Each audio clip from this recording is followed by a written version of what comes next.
Stimulus generalization and discrimination. एक classic conditioning के experiment में लिटिल एल्बर्ट को खौफ सिखाया गया था।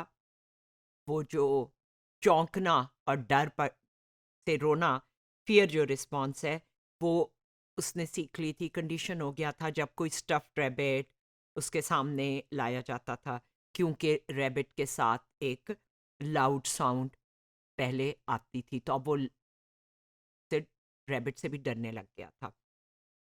तो उसने ये रिस्पॉन्स सिर्फ रैबिट को नहीं दी, हर टॉय फरी एनिमल को जिसके बाल थे, जो फ्लफी था, और इवन कोई मास्क भी उस तरह के कलर का और फ्लफी पहनकर एक्सपेरिमेंटर उसके करीब गया तो उससे भी डर कर रोने लगा। तो इसका मतलब है कि मिलती जुलती चीज़ों पे जो कंडीशनिंग है वो ट्रांसफ़र होती है।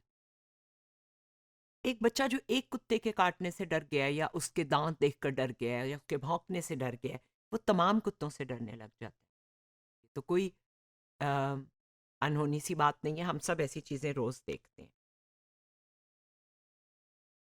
हमने जो कंडीशन रिस्पॉन्स है ना, वो एक ख़ास कंडीशन स्टिमुलस के साथ कंडीशन की थी, लेकिन उससे जो मिलती जुलती चीज़ें हैं, स्टिमुलाई हैं, वो उनके साथ भी वही रिस्पॉन्स कंडीशन हो जाती। मसलन हाई फ्रीक्वेंसी टोन से आपने कंडीशनिंग की है, स्लाइटली लोअर टोन के ऊपर भी वही रिस्पॉन्स आएगी। बिग डॉग से अगर किसी बच्चे को बड़े कुत्ते ने काटा है तो वो तमाम छोटे कुत्तों से भी हो सकता है डरने लग जाए। ये जो ऑटोमेटिक एक्सटेंशन ऑफ रिस्पॉन्डिंग है to stimuli that have never been paired with the original UCS is called stimulus generalization. ये जनरलाइजेशन का ग्रेडियंट है। इसमें जो फ्रीक्वेंसी है 500, 1000, 2000, 3000 और 4000, इसमें जो ट्रेनिंग जिस पे की गई है वो 1000 की फ्रीक्वेंसी है, लेकिन जो और उस पर रिस्पॉन्स भी सबसे ज़्यादा है।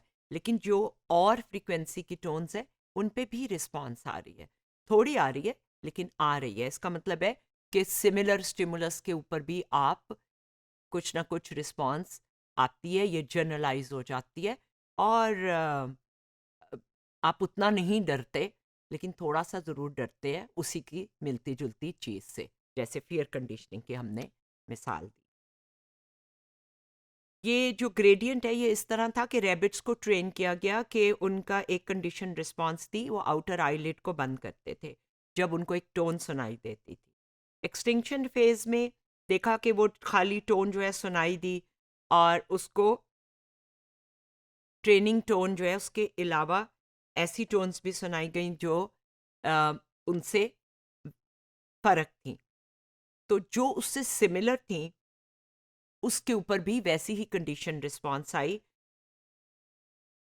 जो कि उसने जिस पे ट्रेनिंग की गई थी, लेकिन जो उनसे बहुत फ़र्क थी, बहुत फर्दर अवे थी फ्रीक्वेंसी में, उन पे वो रिस्पॉन्स नहीं आई।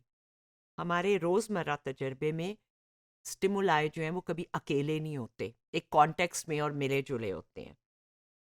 तो नेचर में ऐसा ही होता है। तो स्टिमुलस जनरलाइजेशन हमारे अंदर एक सिमिलैरिटी सेफ्टी फैक्टर डेवलप कर देती है, ताकि हमारी जो रेंज ऑफ लर्निंग है उसको एक्सटेंड कर देती है। तो हम उस ओरिजिनल स्पेसिफिक एक्सपीरियंस की बजाय और भी ज़्यादा उससे मिलती जुलती चीज़ों के बारे में भी मोहतात हो जाते हैं, या उनको भी वही रिस्पॉन्स देते हैं, या उन्हें भी ट्रस्ट करने लगते हैं, या उनको ख्याल भी हमारा यही होता है कि ये भी मज़े का होगा। तो न्यू लेकिन मिलते जुलते कंपेरेबल इवेंट्स जो हैं उनको हम रिकग्नाइज करते हैं, और हम कहते हैं इसका भी वही मतलब है, इसकी भी वही बिहेवियरल सिग्निफिकेंस है, हालांकि इनमें बज़ाहिर कुछ थोड़ा सा फ़र्क है।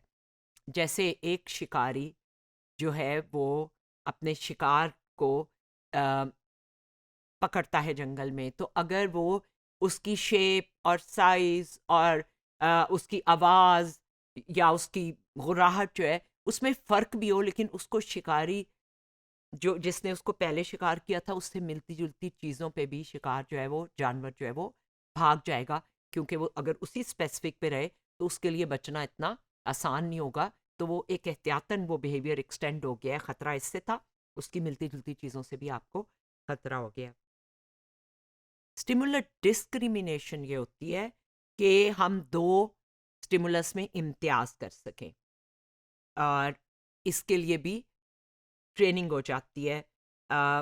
जब हम ट्रेनिंग करते हैं तो ये डिस्क्रिमिनेशन इम्तियाज जो है वो बेहतर हो जाता है। उसमें करते ये हैं कि हम एक टोन के साथ हमेशा खाना देते हैं और दूसरे के साथ कभी नहीं देते।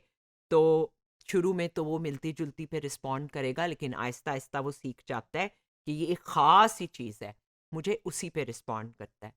आम जिंदगी में बेहतर परफॉर्म करने के लिए अपनी इन्वायरमेंट में जनरलाइजेशन और डिस्क्रिमिनेशन दोनों चाहिए। हम बहुत सिलेक्टिव भी ना हो कि ख़ास ही चीज़ को रिस्पॉन्ड करें, तो बहुत सी चीज़ें ज़ाया हो जाएंगी, बहुत से ख़तरे बढ़ जाएंगे। अ, और लेकिन हम बहुत ओवर रिस्पॉन्सिव भी नहीं हो सकते कि हम हर ही चीज़ से डरते रहें, इससे हम अपनी परेशानी को बढ़ा लेंगे। तो क्लासिकल कंडीशनिंग जो है वो एक मैकेनिज़्म प्रोवाइड करती है जो आपको, इंसानों को, जानवरों को अलाउ करता है कि वो एफिशिएंटली अपनी इन्वायरमेंट के स्ट्रक्चर को रिस्पॉन्ड कर सकें।